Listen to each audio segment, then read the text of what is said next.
થતી. પહેલા તો જ્ઞાન જુદું જ પડતું નહોતું.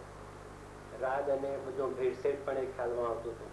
આપની કૃપાથી જ્ઞાન સ્પર્શ ગંધ વર્ણ આદિ ભાવોથી રાગથી ખ્યાલમાં આવે છે કે અમૂર્તિ જ્ઞાન ચૈતન્ય સ્વચ્છતા માત્ર સ્વ પર પ્રકાશક રૂપ આ છે. એવું જે ત્રિકાળ આખું તત્વ છે તે જ હું છું એમ રુચિ ભાવે એમાં જડતા કરતા જઈએ છીએ.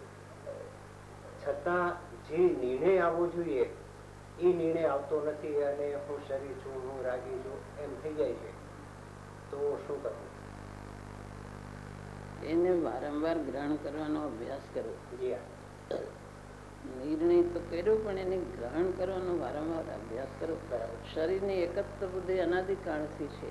તો વારંવાર હું નાયક છું એ નાયકને ગ્રહણ કરવા માટે અંદરથી ગ્રહણ કરવા માટે વારંવાર અભ્યાસ કરવો.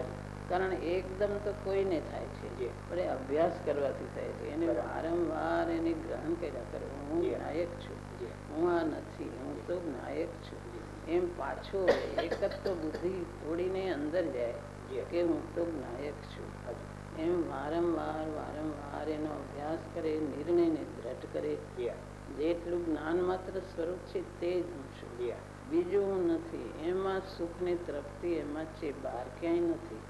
એમ વારંવાર પોતાને ગ્રહણ કર્યા કરે, વારંવાર અભ્યાસ કર્યા. એક વાર નિર્ણય કરી લીધો પછી મૂકી દીધું તો એમ થાય ને. રુચિ એનું નામ કહેવાય કે જેને રુચિ લાગી તો વારંવાર અહીંયા જાય, વારંવાર એનો અભ્યાસ કરે, વારંવાર અભ્યાસ કર્યા કરે તો થાય.